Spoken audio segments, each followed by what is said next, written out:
Neste momento, daremos início aos painéis e convido ao palco o excelentíssimo senhor vice-almirante Roberto Gondim Carneiro da Cunha, diretor de Portos e Costas.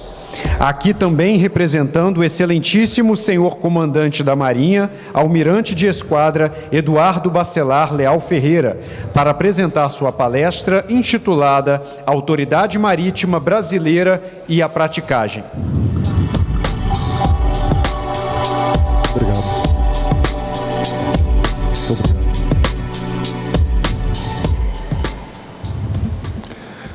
Bem, senhoras e senhores, bom dia. Novamente uma honra estar aqui presente, participando desse encontro. Como eu falei na mesa, eu economizei 9 minutos lá na mesa para fazer minha apresentação em 39, né, já que a gente tem essa oportunidade aqui de conversar. Bem, sem dúvida nenhuma, é bastante difícil, né, falar de um assunto onde as senhoras e os senhores são doutores, né, mas eu vou tentar conversar, né, bater um papo. É uma conversa sobre as atividades da Autoridade Marítima. Alguns dos assuntos, foi muito difícil conseguir compactar a apresentação em tão pouco tempo. Ontem eu acabei me ausentando cedo aqui do coquetel, justamente para ter essa permissão de trabalhar na apresentação. Ela estava com 140 slides inicialmente. Eu achei que eu fosse trabalhar com cerca de 45 minutos. Mas é muita imagem, eu acho que vai ser bastante tranquila, bastante fácil aí de ser assimilada. Então, vamos iniciar aqui a nossa navegação, até com os sinais que estão sendo dados aí dos intervalos. É importante situar o Brasil, né? Eu acho que a gente tem que ter uma noção clara do que significa o Brasil na América do Sul. A América do Sul representa 6% da superfície da Terra. Somos o 5º país mais populoso, o 5º país do mundo em terras e a maior reserva de água potável do mundo. Na América do Sul, especificamente, temos uma área de aproximadamente 8,5 milhões de quilômetros quadrados, representa aproximadamente 47% da região da América do Sul. Temos uma população de 207 milhões de habitantes, que significa também, em relação à América do Sul, cerca de 50%. Temos um PIB de 2,06 trilhões, que representa cerca também de 49% do PIB da América do Sul. Ou seja, fazendo um resumo bastante pontual, o Brasil representa 50% da América do Sul, né? A importância do Brasil nessa geopolítica, na região que nós habitamos. E qual a importância do mar para o nosso país? Nós temos um oceano de 8.500 quilômetros. O Brasil foi descoberto pelo mar, fomos colonizados através do mar, tivemos diversas invasões estrangeiras também vindas do mar. Declaramos a nossa independência também através do mar. Garantimos a nossa soberania nacional na participação da Primeira e da Segunda Guerra Mundiais no mar. Temos hoje uma forte indústria de alimentos que vem também do mar. Produção de energia extremamente rica, também oriunda do nosso mar. Uma indústria de shipping bastante desenvolvida, com uma alta capacidade técnica e geradora de empregos. E nisso a Marinha do Brasil criou essa denominação chamada Amazônia Azul, que é uma marca registrada da nossa Marinha. O que significa Amazônia Azul? Todas as senhoras e os senhores sabem, a gente tem uma Amazônia legal, cerca de 5,2 milhões de quilômetros quadrados, e temos também uma área marítima bastante extensa, nossa Amazônia Azul, com 4,5 milhões de quilômetros quadrados, bastante equivalente, né, à nossa Amazônia Verde, e foi uma nomenclatura que a Marinha encontrou para chamar a atenção da sociedade, de uma forma geral, que a nossa riqueza também ela se encontra no mar. E pode ser que seja muito mais rica do que da nossa Amazônia Legal. É isso, na realidade, que foi o mote de ser criado esse nome de Amazônia Azul, para a gente chamar a atenção que existem riquezas também vindas do mar. Bom, então falando especificamente aí da nossa Amazônia Azul, o Brasil tem um comércio exterior bastante importante, o Brasil é um player importante, nós fazemos parte do chamado Global Trader,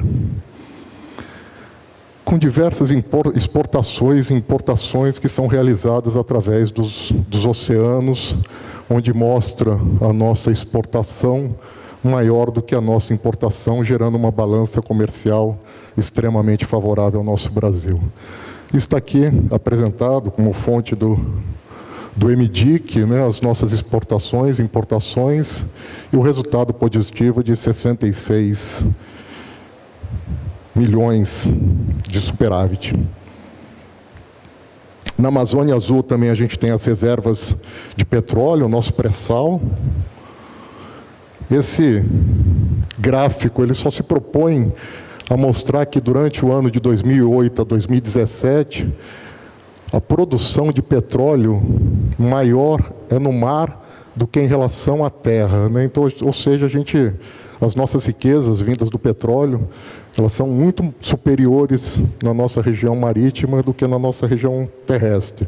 E reservas provadas de 597 milhões em terra e 12,2 bilhões de barris no mar. É o que é apresentado em relação aí a esse gráfico.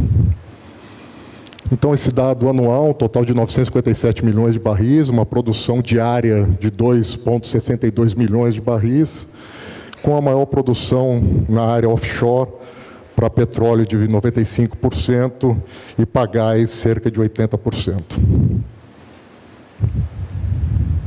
Também muito importante, os navios de cruzeiro, né, uma área bastante desenvolvida e a desenvolver, né, para a gente atrair mais esse trânsito marítimo, trazer mais transatlânticos para cá.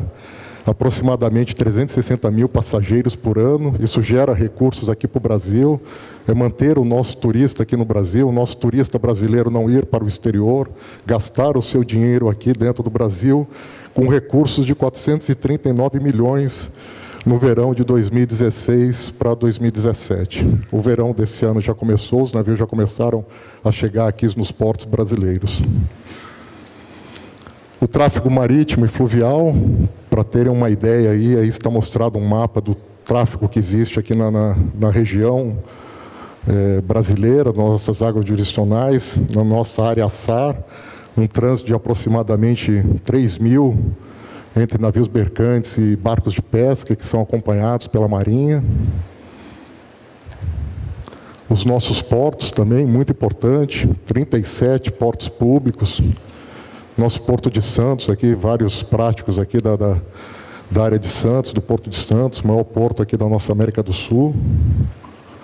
Também 206 instalações portuárias privadas, espalhadas ao longo de todo o nosso território nacional.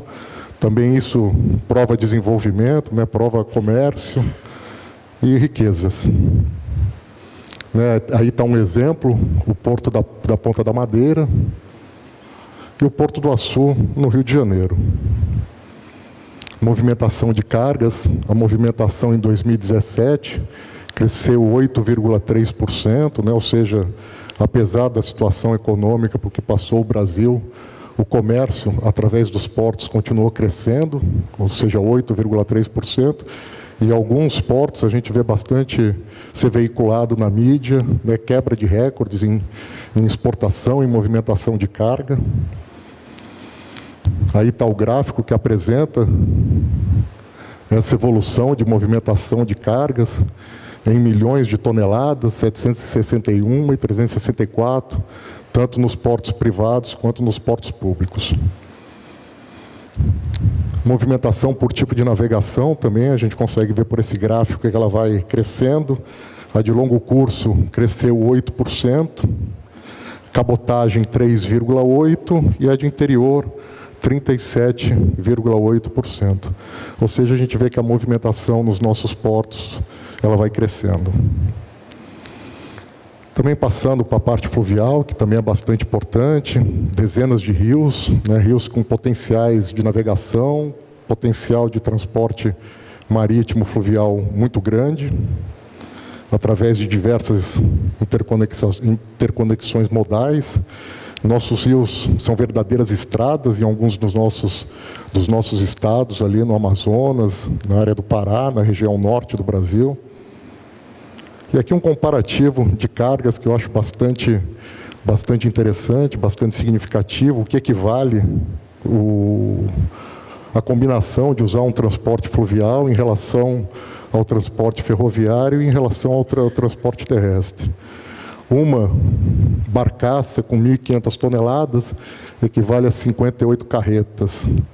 Um comboio composto por 15 barcaças de 22.500 toneladas, 870 carretas, né?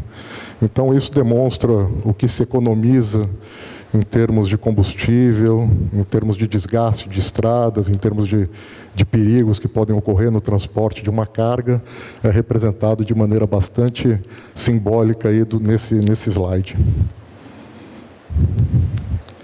O total de carga transportada pelas nossas vias fluviais, 86 milhões de toneladas no ano de 2017, com a possibilidade ainda maior de crescer esse setor. Passando agora para o poder marítimo e para o poder naval especificamente, o que significa, né, o poder marítimo? É a capacidade resultante da integração dos recursos de que dispõe a nação para a utilização do mar e das águas interiores, quer como instrumento de ação política e militar, quer como fator de desenvolvimento econômico e social. Se eu pudesse resumir o que é poder marítimo, é tudo que acontece no mar.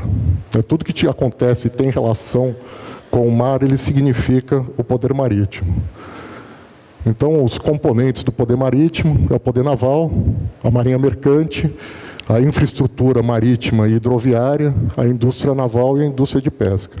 Ou seja, tudo que acontece efetivamente no mar, a gente pode chamar de poder marítimo. E o poder naval é o componente da expressão militar do poder nacional e integrante do poder marítimo. Né? Nada mais são do que os meios navais, aeronavais e de fuzileiros navais, as bases de apoio às estruturas de comando e controle, logísticas e administrativas. Ou seja, é a Marinha do Brasil, falando também num linguajar bastante pontual e bastante simples. Autoridade Marítima Brasileira, Almirante de Esquadra Eduardo Bacelar Leal Ferreira, que também é o comandante da Marinha. Passando rapidamente aqui a estrutura, não pretendo aprofundar aí por causa do tempo, mas a Autoridade Marítima é o comandante da Marinha. E nós temos 2 almirantes de esquadra que estão diretamente envolvidos com a parte da Autoridade Marítima, é o comandante de operações navais, que possui subordinado a ele 9 distritos navais e 64 capitanias, delegacias e agências. E o diretor-geral de navegação, que tem subordinado a ele a Diretoria de Portos e Costas, a Diretoria de Hidrografia e Navegação. Está abaixo da Diretoria de Portos e Costas, tem um centro de instrução, o Almirante Graça Aranha, que forma nossos aquaviários. E desculpem, eu esqueci de comentar, também abaixo do 9º distrito, tem um centro de instrução, o Almirante Braz de Aguiar, lá em Belém, também que forma aquaviários. Passando rapidamente por essa estrutura, como é que é dividido, né? O país é dividido em nove regiões, em 9 distritos navais. Temos o 1º distrito naval, fica aqui na região sudeste, engloba esses estados aqui, localizados a sua sede no Rio de Janeiro. O 2º Distrito Naval, com sua sede em Salvador. O 3º Distrito Naval, com sua sede em Natal. O 4º Distrito Naval, com sua sede em Belém. O 5º Distrito Naval, com sua sede em Rio Grande. O 6º Distrito Naval, com sua sede em Ladário. O 7º Distrito Naval, com sua sede lá em Brasília, o 8º Distrito Naval com sua sede em São Paulo e o 9º Distrito Naval com sua sede lá na cidade de Manaus. Então a Marinha divide o Brasil em regiões, em distritos navais, onde são colocados meios navais, aeronavais, de fuzileiros navais, para atender os compromissos da Marinha.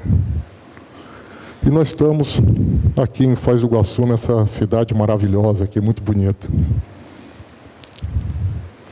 Nós temos uma responsabilidade de uma área de busca e salvamento, que ela está demarcada aqui, essa área vermelha. Ela é estabelecida através de acordos internacionais, onde a Marinha tem a obrigação de realizar toda a parte de socorro da vida humana no mar. Essa área, para terem ideia, representa 14,8 milhões de quilômetros quadrados, 1,5 vezes o território nacional. Ou seja, a Marinha é responsável pela salvaguarda da vida humana no mar, numa área que significa 1,5 vezes o nosso território. E nesse ponto também a praticagem apoia muito, porque isso também é uma obrigação de qualquer marítimo, né? Qualquer pessoa que esteja no mar, salvar a vida humana no mar, né? A praticagem, a gente conta com um apoio bastante próximo e bastante intenso nessa tarefa. Quando existe um pedido de socorro, são acionados os navios e aeronaves, também com o apoio da Força Aérea Brasileira, para ir fazer essa busca e esse salvamento dessa pessoa que necessita ser salva. Então, como eu falei, nós somos distribuídos em torno do território nacional. Nós temos 27 capitanias dos portos. Dia 5 de dezembro agora vai ser inaugurada a capitania dos portos lá em Minas Gerais, né, uma capital extremamente importante, um estado extremamente importante do Brasil. Vai ser lá na capital, em Belo Horizonte, com a sua inauguração prevista agora para o dia 5 de dezembro.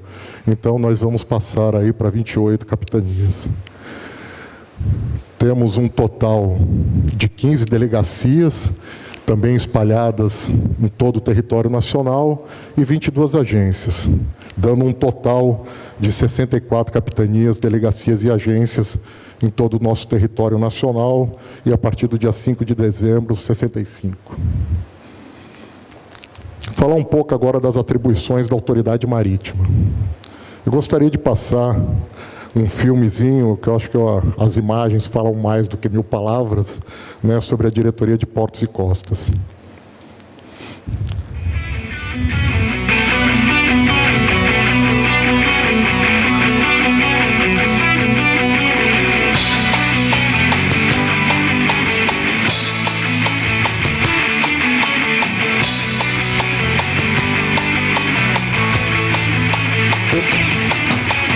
A Diretoria de Portos e Costas foi criada em 1907 com o nome de Inspetoria de Portos e Costas. Teve outros nomes desde então, mas jamais perdeu o foco nos seus 3 pilares: a salvaguarda da vida humana, a segurança da navegação e a prevenção da poluição hídrica.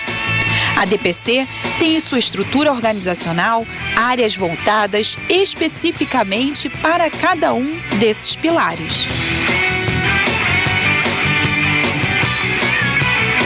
A Superintendência do Ensino Profissional Marítimo promove a formação de pessoal da maneira mais atualizada e especializada possível, alinhada às necessidades do mercado de trabalho. Os investimentos em material e em pessoal se multiplicam a cada ano, com a inauguração de novas salas de aula e a modernização dos simuladores. Estas ações têm elevado a excelência dos Centros de Instrução Almirante Graça Aranha, CIAGA, no Rio de Janeiro, e Almirante Braz de Aguiar, CIABA, em Belém. Anualmente, profissionais capacitados e habilitados são entregues ao mercado. Eles são oriundos desses centros de instrução e das capitanias dos portos e das delegacias e agências subordinadas, e estão aptos a desempenharem suas atividades conscientes de sua responsabilidade com o próximo e com o meio ambiente.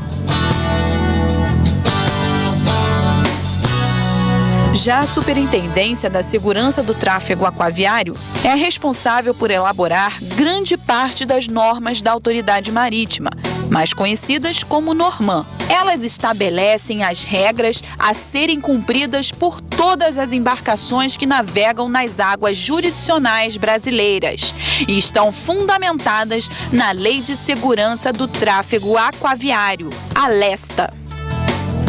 Para fiscalizar e garantir o cumprimento desses preceitos, são executadas diariamente tarefas de vistoria, inspeção e perícia em embarcações, navios, plataformas e nas atividades correlatas, como mergulho profissional. As Norman são revisadas constantemente, buscando a maior adequação possível à realidade da atividade, em um setor cada vez mais dinâmico.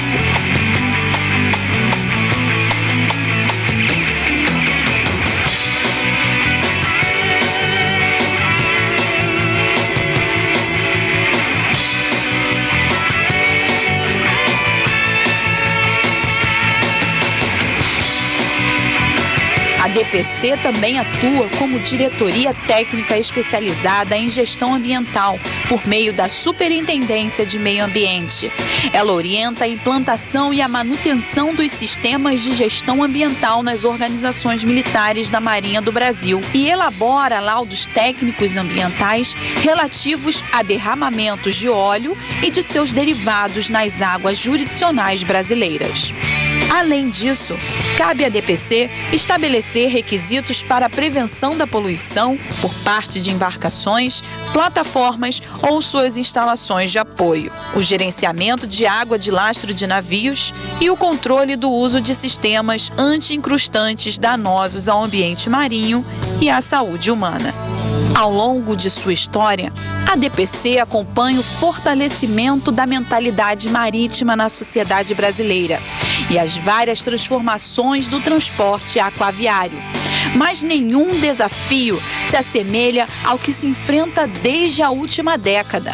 A crescente demanda com a prospecção de petróleo e gás, o escoamento da produção agrícola e a navegação amadora exigem cada vez mais dos representantes da autoridade marítima, no que se refere à emissão de documentos, formação de aquaviários, atualização e fiscalização do cumprimento das normas da autoridade marítima e tarefas afins. Os desafios já enfrentados pelos nossos antecessores representam um valioso legado para todos que hoje trabalham na diretoria de Portos e Costas. Isso nos permite superar novas demandas apresentadas pela comunidade marítima, como também os desafios inerentes à nossa Amazônia Azul, trazendo confiança e ânimo diante das mudanças e desafios. Sustentamos dessa forma o lema da DPC: Mares e rios seguros e limpos.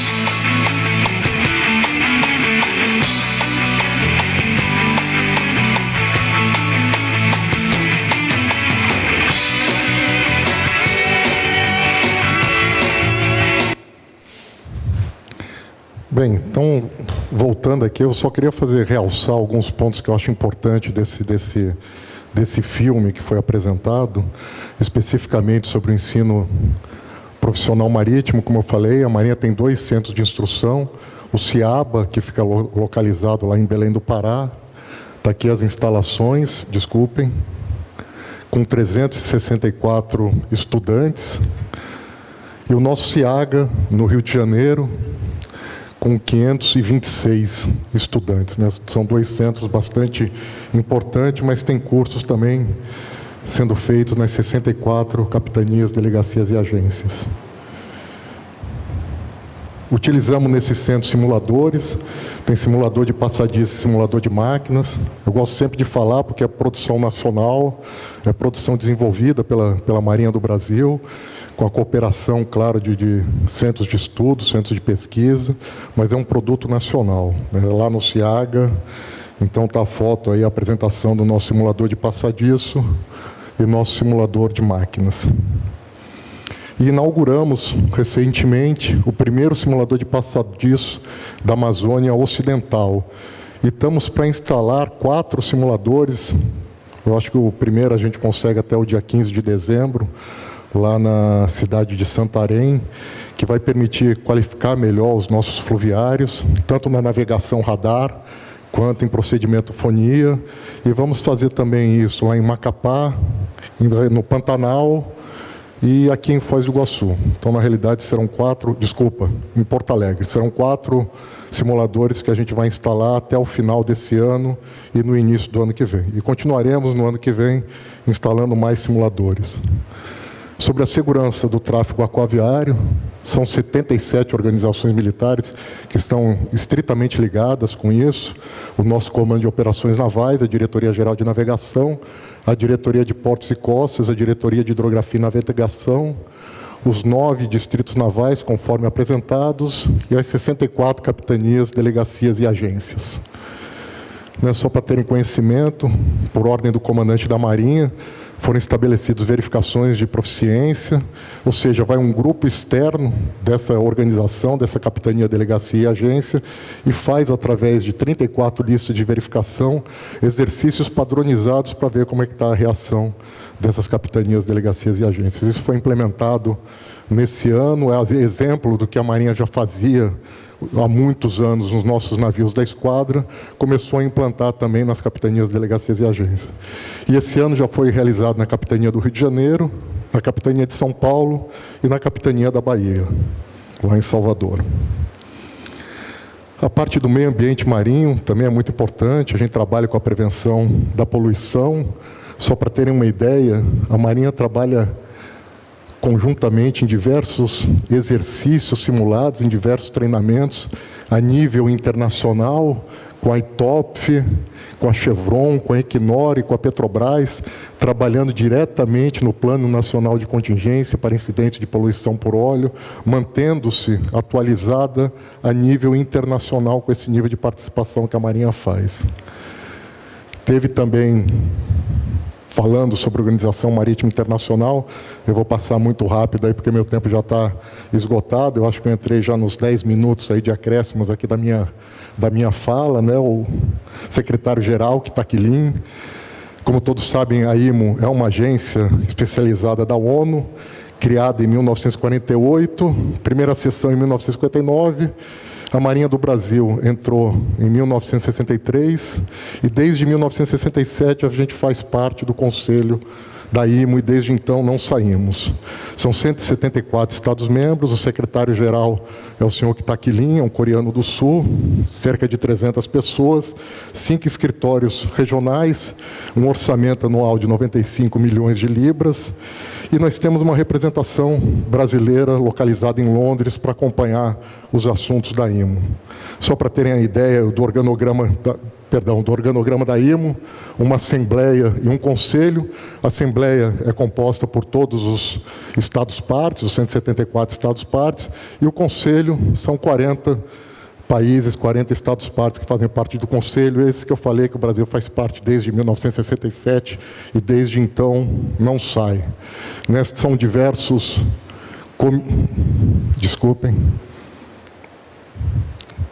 diversos comitês e subcomitês que tratam de toda a legislação que diz respeito ao mar. Eu não vou tecer comentários de cada um deles, não.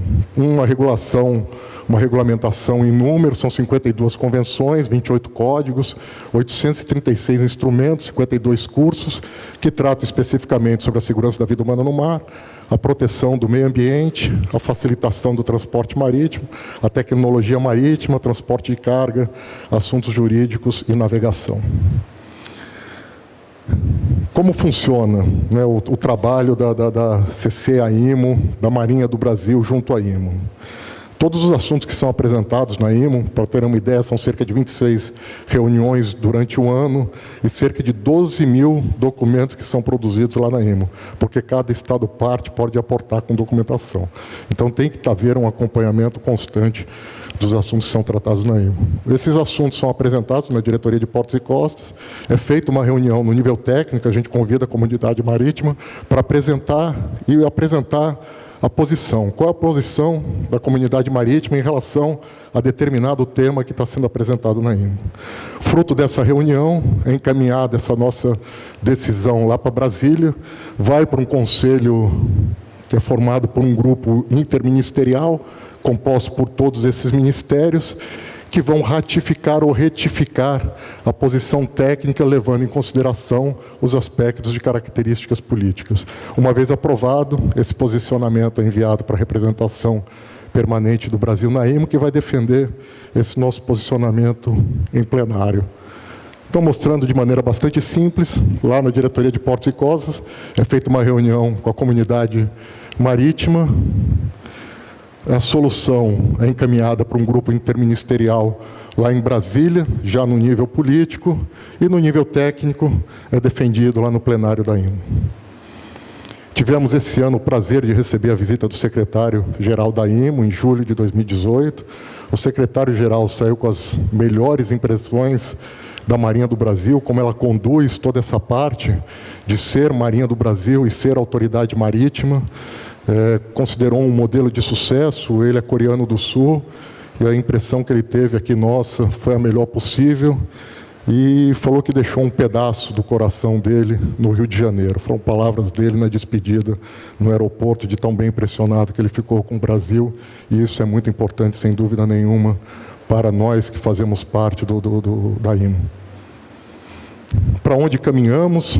Prometo que daqui a pouco eu acabo. Constante crescimento econômico, a gente não tem dúvida nenhuma que vamos continuar crescendo. Crescimento das atividades de exploração e explotação de petróleo e gás natural aí nas camadas do pré-sal.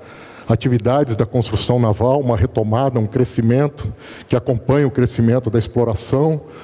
Construção de novos portos e terminais de uso privado. Existem vários projetos de construção de portos e terminais de uso privado em todo o Brasil, que passam ali pela Diretoria de Portos e Costas. E o crescimento dos navios que operam nos nossos portos. Esse crescimento é efetivamente em relação ao tamanho. Os navios efetivamente estão crescendo.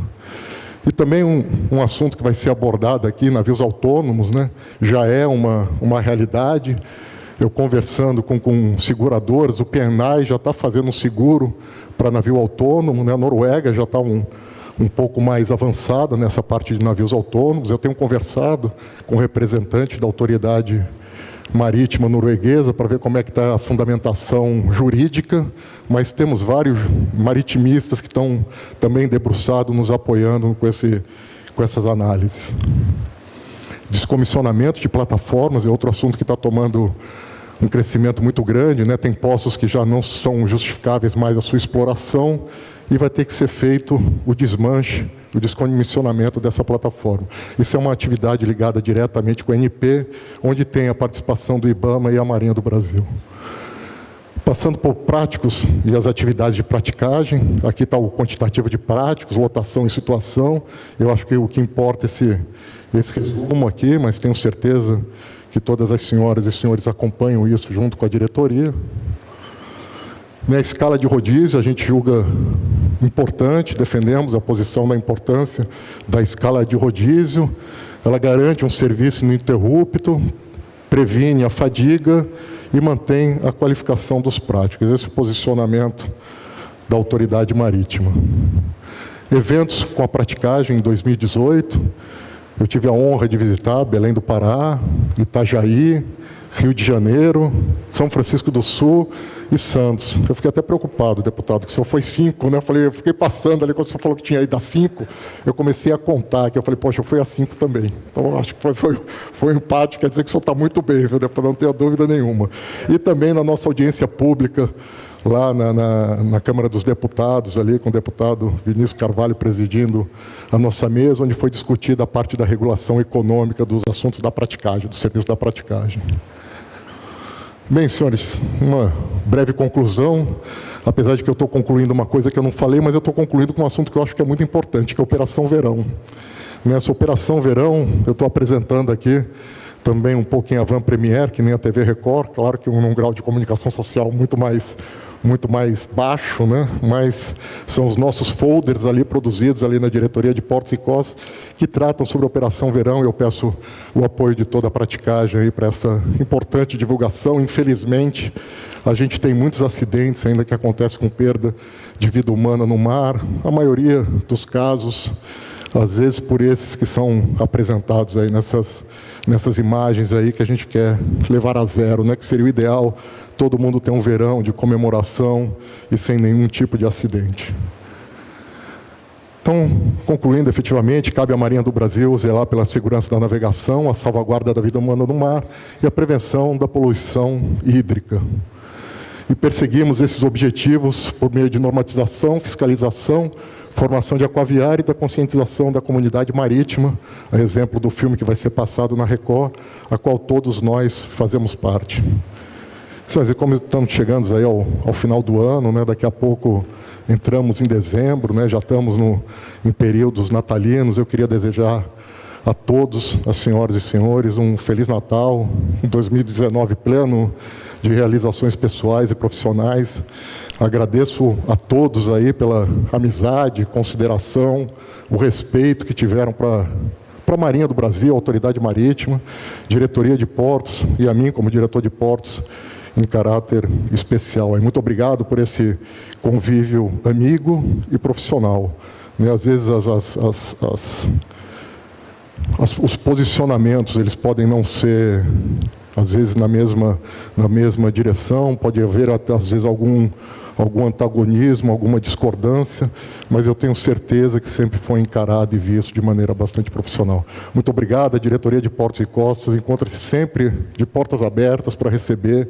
A gente faz questão de receber toda a comunidade marítima, porque eu considero que a Diretoria de Portos e Costas é a casa da comunidade marítima. Então, todos estão sempre bem-vindos, receberei sempre de coração aberto todos. Então, Feliz Natal e um ótimo 2019 a todos. Muito obrigado. E convidamos o prático Gustavo Martins para materializar este momento tão especial para a praticagem do Brasil.